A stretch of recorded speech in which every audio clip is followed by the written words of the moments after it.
pessoal, tudo bem? Estamos aqui para mais uma aula, né? Bom, a gente vai continuar falando dos fatores terapêuticos de grupo. Eu tô sentindo falta dos comentários de vocês, né? Das sugestões. O que vocês acharam desse tema para encerrar esse conteúdo de grupos? Espero que na aula da semana que vem, né? Que vai ser ao vivo. Que todos vocês possam participar, né? Eu sei que para algumas pessoas é mais difícil, mas seria muito importante mesmo ter esse encerramento, esse momento da gente se encontrar, enfim, fazer um balanço geral do que foi a disciplina, né? Dos pontos que foram bons, dos pontos que precisam melhorar. Sinto muita falta mesmo de conversar com vocês, né? De ter esse feedback, né, esse retorno, de poder saber de vocês também. Nós falamos na aula passada sobre 5 fatores terapêuticos, né, que são aqueles fatores presentes no grupo que ajudam, que contribuem para o processo de melhora, né, para o tratamento dos pacientes. E hoje a gente vai falar de outros 6 desses fatores, relacionados sempre, é claro, né, a psicoterapia de grupo, ou seja, os fatores que acontecem no grupo que contribuem para que essa modalidade de intervenção seja eficaz.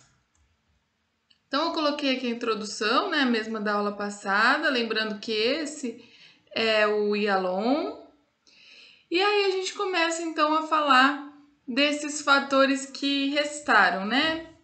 Bom, um fator terapêutico aí bastante importante que acontece de uma forma muito intensa na psicoterapia de grupo é o desenvolvimento de habilidades sociais, o desenvolvimento de técnicas de socialização, né?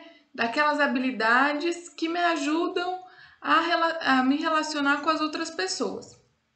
Elas vão estar presentes em todos os grupos. Alguns grupos, inclusive, vão ter como objetivo o desenvolvimento dessas habilidades. Então, é o caso, por exemplo, de grupos né, que existem especificamente para treinamento de habilidades sociais. Então, vocês vão ter vários exemplos aí de grupos que existem com essa finalidade. São muito empregados em escolas. Então, lógico que né, vocês vão fazer os estágios na área de escolar e identificar a demanda ali da sala, enfim, né? A gente vai ter todo um processo ali de olhar para qual intervenção vai fazer mais sentido para aquele contexto. Mas é comum, em alguns casos, né, em algumas turmas, em alguns contextos, que nos próprios estágios de escolar vocês vão desenvolver grupos de treinamento de habilidades sociais ou de habilidades de vida, de socialização, né, com os alunos. Também é bastante comum que se tenha o objetivo de desenvolver essas habilidades em grupos para adolescentes que apresentam comportamentos antissociais, né, ou comportamentos delituosos.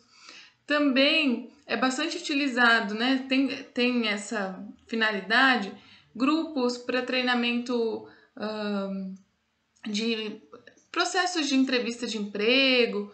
Então, existem alguns grupos cujo objetivo é, de fato, desenvolver essas habilidades sociais, né? Essas habilidades de socialização. Mas mesmo aqueles grupos que não têm esse objetivo, eles acabam contribuindo para que o paciente adquira, né? Ganhe habilidades nesse sentido. Por quê? No grupo, esse paciente vai experimentando o feedback de outras pessoas sobre o seu próprio comportamento. Então, é no grupo que um paciente, por exemplo, pode aprender, né, pode observar, pode viver no grupo os efeitos, por exemplo, de estar sempre olhando para baixo. Então, ali no grupo, aquele paciente que está sempre olhando para baixo quando fala, não olha no olho das pessoas, ele pode ir experienciando no grupo esse feedback, né, como as pessoas reagem a esse comportamento, e isso ir possibilitando que ele aprenda novas habilidades. Por exemplo, né, um outro exemplo, A pessoa que talvez fala muito baixinho, que está sempre com o braço cruzado. Isso vai tendo ali uma resposta social no grupo, né? Os outros membros vão reagindo a isso. E essa reação, esse feedback, pode ser uma fonte de conhecimento mesmo, né? Uma fonte aí de desenvolvimento de habilidades desse membro, que percebe então que se ele fizer de uma outra forma, o grupo reage de maneira diferente.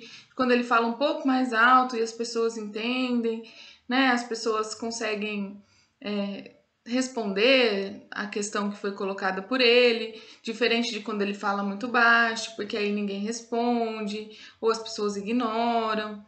Enfim, o grupo vai dando possibilidade dos seus membros, né, dos pacientes que estão ali, de irem desenvolvendo quais são esses melhores, né, comportamentos, técnicas de socialização. Então, isso é algo muito interessante que acontece nos grupos, acontece de uma maneira muito evidente, né, assim, clara, nos grupos que têm esse objetivo, mas mesmo nos grupos que não têm esse objetivo, acaba ocorrendo essa aprendizagem, né, esse desenvolvimento de habilidades de socialização. E é importante dizer que muitos estudos indicam essas habilidades sociais, né, como algo que ajuda em diversas áreas da vida. Então, mesmo que aquilo não seja, né, o motivo pelo qual você buscou a ajuda, né, terapêutica, conforme você aumenta suas habilidades sociais, né, aprimora suas técnicas de socialização, é provável que você vá experimentando situações mais agradáveis, né, no âmbito familiar, na escola, no trabalho, e isso favoreça, né, o bem-estar geral da pessoa. Então, isso é muito interessante, é algo que acontece nos grupos, né, de uma maneira bastante rica, nem mesmo naqueles casos em que isso não é o objetivo central. Bom, nesse mesmo sentido, né, quase que complementarmente, um outro fator terapêutico que acontece nos grupos é o comportamento imitativo. Então, eu posso observar, né, primeiro assim, né, eu posso no grupo me atentar a como uma pessoa que tem um problema semelhante com o meu, como ela superou aquilo, e eu posso então ter ganhos, né, tentando ali repetir a mesma estratégia que aquela pessoa utilizou e relatou no grupo. Então eu tenho ganhos nesse sentido. E também tenho ganhos em termos de observar no próprio grupo o feedback que o grupo tem sobre um determinado comportamento de outra pessoa. Então, por exemplo, se eu sou muito tímido, né, retraído, então se eu sou aquela pessoa do exemplo anterior, né, que olha para baixo, fala muito baixo, e aí eu vejo que uma pessoa do grupo, né, ele tem um comportamento assim de falar abertamente, francamente, ele fala com a voz, né, num tom mais alto, e eu vejo que quando ele faz isso, o grupo tem um feedback muito positivo. Então o grupo se envolve no assunto que ele fala, o grupo, né, dá atenção, acolhe. Então eu vejo essa situação e posso então começar a repetir alguns desses comportamentos, né? E isso pode representar ganhos para mim. Então é algo que acontece muito no grupo, né? Também acontece, também se tem. Algumas teorias vão falar, né, sobre na psicoterapia individual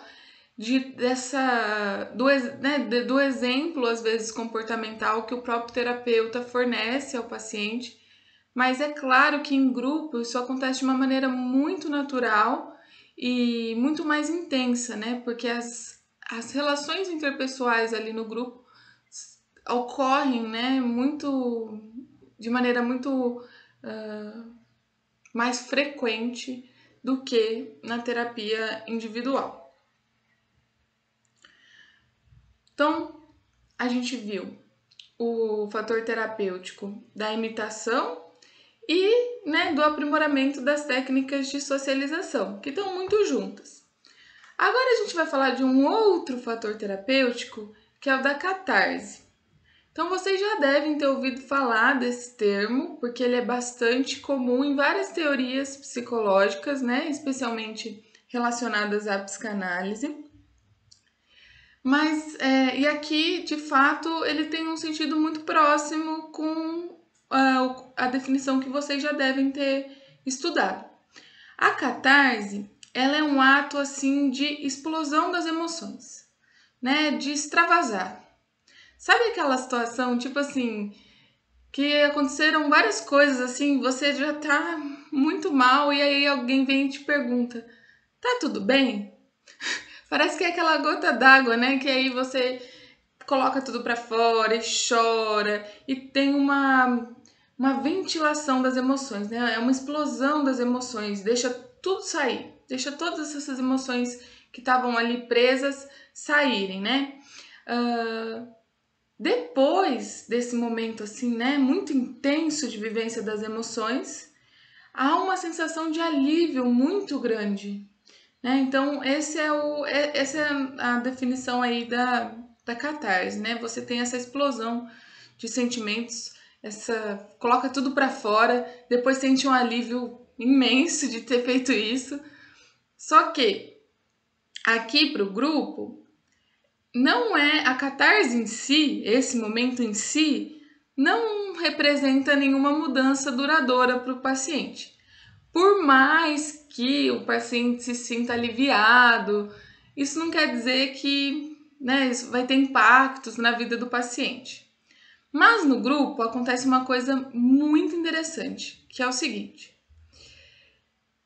quando o paciente vive essa catarse, né, essa explosão de sentimentos, né, seguida desse alívio, mesmo que isso não provoque mudanças duradouras, mas quando ele vive isso no grupo e o grupo acolhe, ele sente que o grupo é um lugar seguro para ele poder expressar essas emoções, ser acolhido pelo grupo e o grupo entender, né? E o grupo falar tudo bem, né? Nós estamos aqui mesmo, né? Apesar do que aconteceu, nós estamos aqui, a gente te entende. Esse processo, sim, é terapêutico.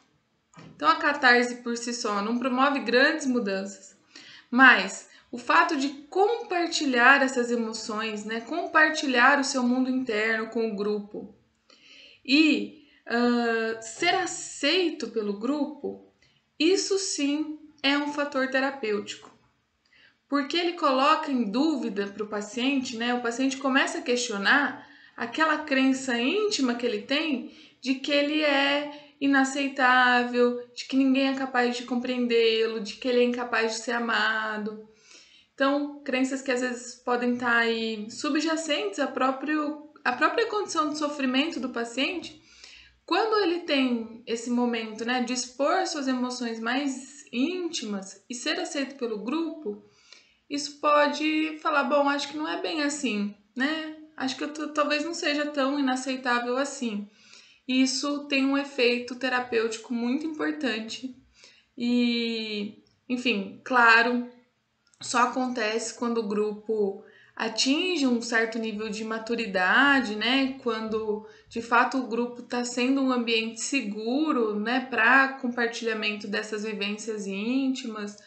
Mas quando acontece dessa forma, tem um efeito importante no tratamento do paciente. Bom, outro fator terapêutico descrito por esse autor é o enfoque, né, nos fatores existenciais. O que é isso?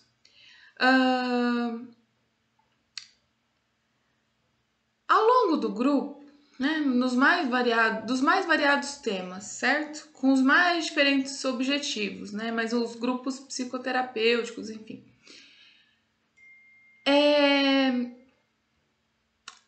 O paciente vai compreendendo que a vivência humana, né, o sofrimento humano, ele se dá em torno de fatores existenciais, fatores da nossa própria existência.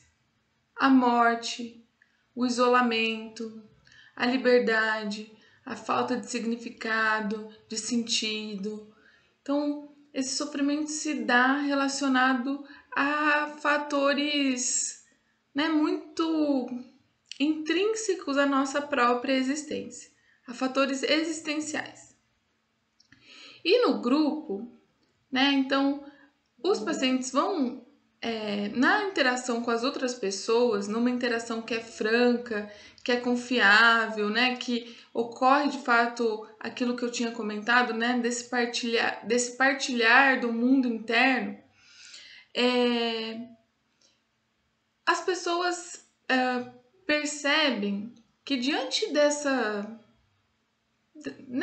grandes questões existenciais que aí são comuns a diversas, né, a humanidade em si, elas não estão sozinhas, né? Elas têm com quem contar nesse enfrentamento aí dessas grandes questões existenciais, né? Como, né, o medo diante da morte, como a solidão. Então, no grupo ocorre esse fenômeno, né, de que eu sinto que diante dessas grandes questões existenciais, eu não estou sozinho, eu tenho pessoas com quem contar, né? Eu estou com alguém na vivência, né, no enfrentamento dessas questões existenciais. Vocês reparam também que é algo muito próprio do grupo. Não é que isso não aconteça em outros contextos, né, de intervenção, mas isso acontece de uma maneira mais intensa nos grupos, porque esse elo, né, essa relação de confiança que se estabelece entre os membros naquele momento, né, e que ocorre então, né, na presença né, de várias pessoas, é essa sensação de que eu tenho alguém, né, que vai estar comigo ali diante das questões existenciais que eu enfrento. E aí, pessoal, um dos fatores terapêuticos mais complexos e mais centrais, né, que, olha, provavelmente a gente não conseguiria vivenciar nenhum dos outros fatores terapêuticos quando esse fator terapêutico aqui não está presente. É a coesão grupal.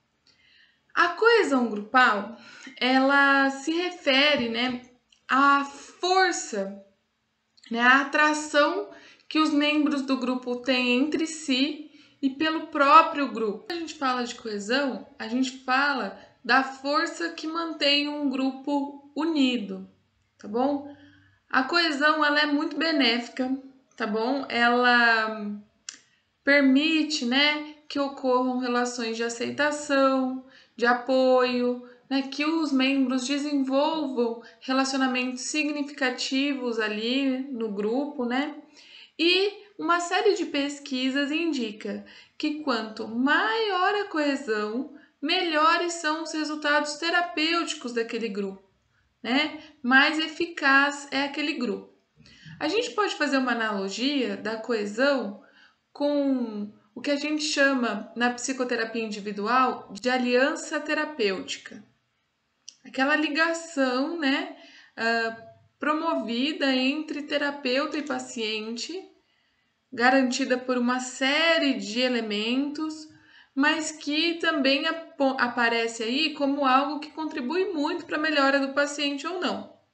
Então, transpondo esse conceito da aliança terapêutica para o contexto de grupo, a gente entende que a coesão é um fator, quanto mais coeso o grupo, melhores vão ser os resultados terapêuticos daquele grupo.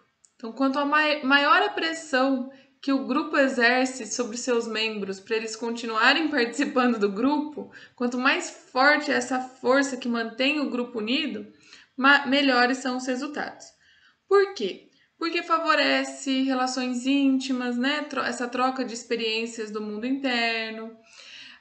Você se sente mais predisposto a contar sobre suas questões sem ter medo de que você não vai ser aceito, de que você vai ser expulso do grupo, justamente porque é uma pressão contrária, né? De que todos os membros permaneçam no grupo.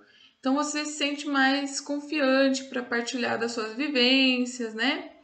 E quanto maior a coesão, então maior a estabilidade do grupo. São aqueles grupos cujos membros se mantêm os mesmos, né, durante grande parte do tempo, com maior assiduidade, então menos falta dos membros, né? Tem um compromisso, os membros partilham de um compromisso com aquele grupo, né? Tem uma participação ativa, o cumprimento dos combinados do grupo, né? E geralmente então tem uma rotatividade mínima, é sempre acontece com as mesmas pessoas mesmo. Então, vocês reparam quanto que a coesão, né, um grupo ser coeso, facilita os outros fatores terapêuticos de acontecer. Porque se eu não tenho coesão, né? Se não existe essa força que mantém o grupo unido, dificilmente eu vou conseguir, por exemplo, ter lá a catarse, né? Ou ter o feedback necessário lá para eu conseguir desenvolver minhas técnicas de socialização. Então, todos os fatores estão interligados, mas a coesão é fundamental para que os outros fatores aconteçam. E aí a gente chega no último fator, mas que também é um dos, né, acho que é o mais importante, enfim, é o mais complexo e poderoso dos fatores terapêuticos. E aí, para a gente definir esse fator terapêutico, o autor então colocou 4 pontos, como se fossem 4 conceitos, subconceitos ali, né, no sentido de conceitos subjacentes a esse maior, para a gente entender melhor esse fator. Que são a importância dos relacionamentos interpessoais, a necessidade de experiências emocionais corretivas no grupo para que ele seja eficaz, a ideia de que o grupo funciona como uma microsociedade, que a gente chama de microcosmo social, mas ele é reflexo como se aquele grupo representasse uma mini sociedade, e também a aprendizagem a partir dos padrões comportamentais que ocorrem nessa microsociedade, nesse microcosmo social. Então, vou falar sobre cada um deles para a gente poder compreender esse fator tão poderoso que é a aprendizagem interpessoal. Primeiro, vamos falar da importância dos relacionamentos interpessoais. Bom, isso não é novidade para ninguém. A gente fala disso há um tempão em várias disciplinas. Nós vimos lá em psicologia social sobre o processo de socialização, os impactos que tem, né, as interações sociais na nossa vida.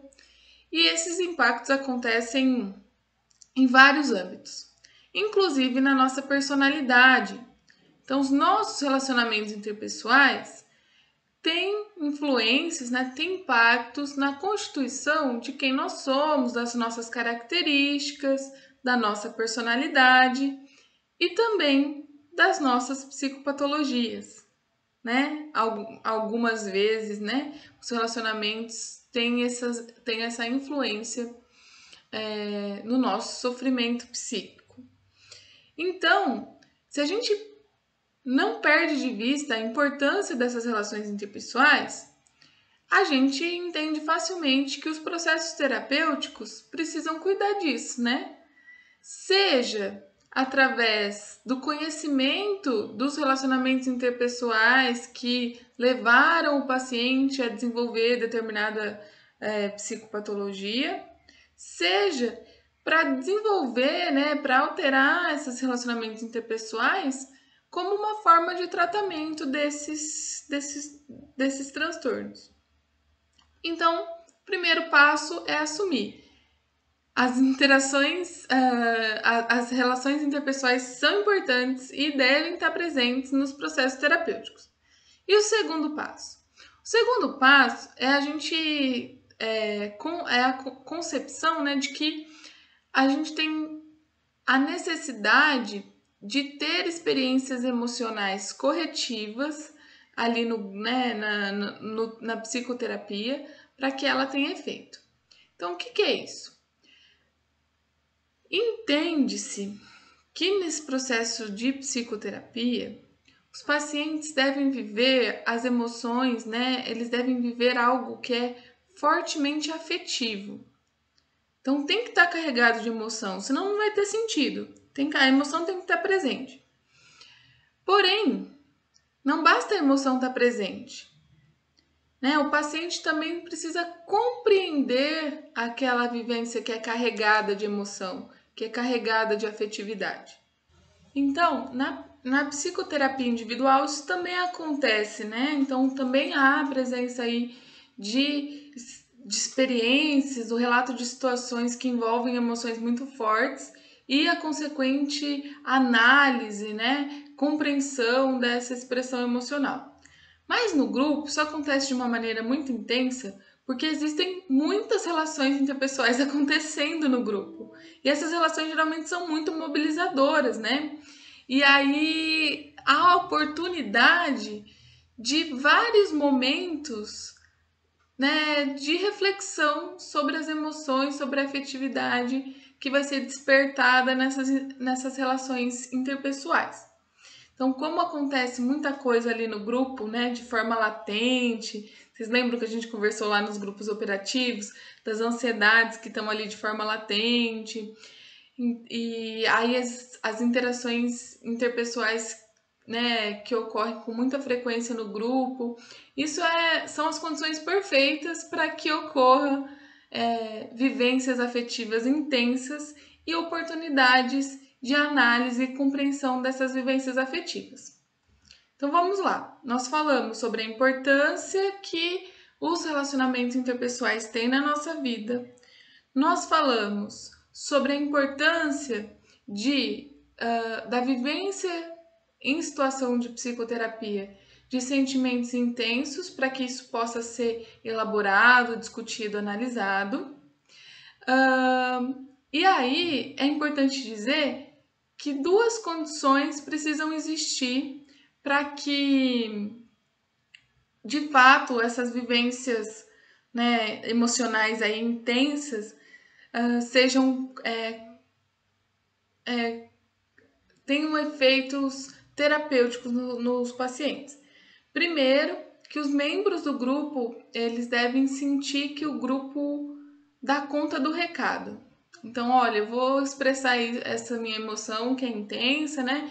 Essa minha afetividade, o meu mundo interno, e o grupo vai dar conta. O grupo não vai quebrar, não vai acontecer como no filme que vocês fizeram a resenha, que foi, né? Um grupo ficou com o Ralph e o outro grupo ficou com o loirinho. Não, primeiro os membros precisam sentir que o grupo dá conta daquilo.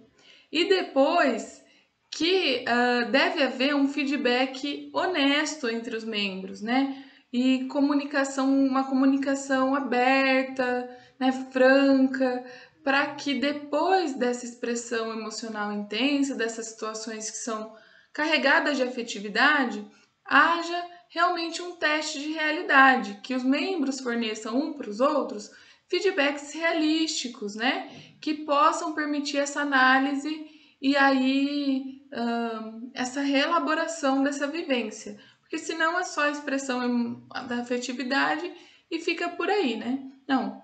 Para que haja uma mudança, eu preciso então ter essas condições. Primeiro que o grupo não se parta ao meio, por exemplo, e depois que o grupo consiga dar feedbacks, né, acertados, claros, né, inclusive acolhedores, para que ocorra aí uma mudança, uma reelaboração, uma análise, uma compreensão dessa afetividade que foi partilhada no grupo. Então tá. Aí a gente fala sobre um terceiro fator, né, que é o desenvolvimento do microcosmo social. O que é isso?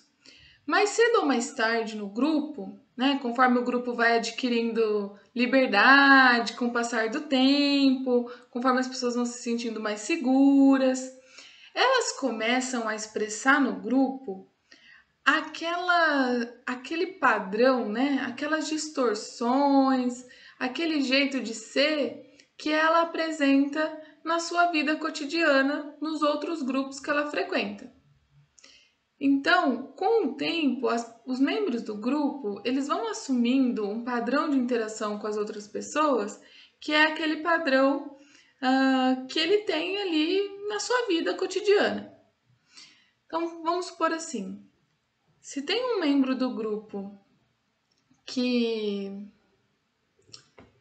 no grupo, né? Então, com o passar do tempo, quando o grupo já tá ali, né, com liberdade suficiente, tudo que ele fala, parece que, assim, ele sempre menospreza o que as outras pessoas falam, ele sempre coloca as coisas com um ar de desdém, as pessoas começam a se afastar dele, né? Começam a não dar vez para ele falar.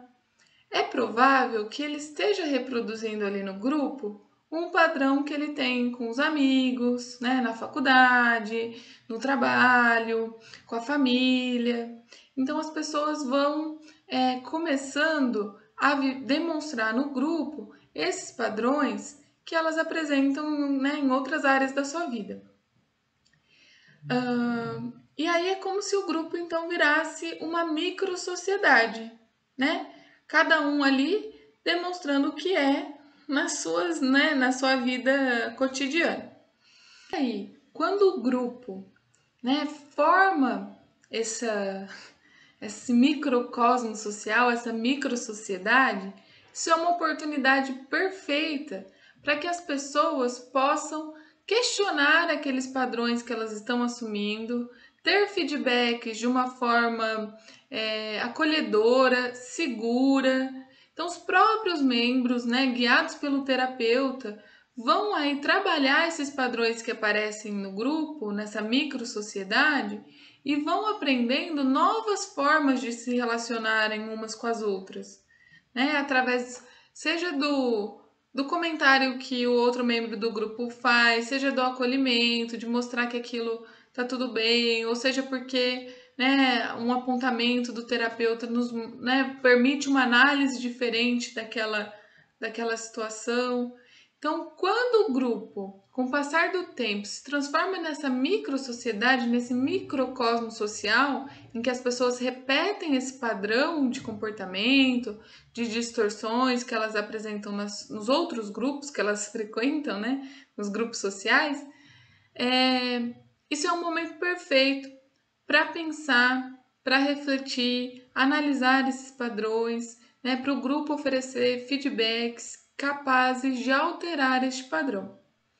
Então, quando a gente fala dessa aprendizagem interpessoal, é uma aprendizagem assim no sentido de fato aprender outras formas de me relacionar com as outras pessoas, né? A partir do momento em que eu tenho a chance de viver naquele grupo experiências diferentes, feedbacks verdadeiros, né? Um ambiente acolhedor que me permita pensar sobre os padrões de relacionamento interpessoal que eu venho tendo na minha vida. Então, esse é um dos fatores de fato mais poderosos, a aprendizagem interpessoal. O grupo favorece a aprendizagem de como me relacionar de formas diferentes, né, e mais saudáveis com as outras pessoas. Bom, gente, então a gente encerra por aqui a aula sobre fatores terapêuticos de grupo. Espero vocês com dúvidas, comentários, sugestões, tá bom? Um grande abraço para todos vocês.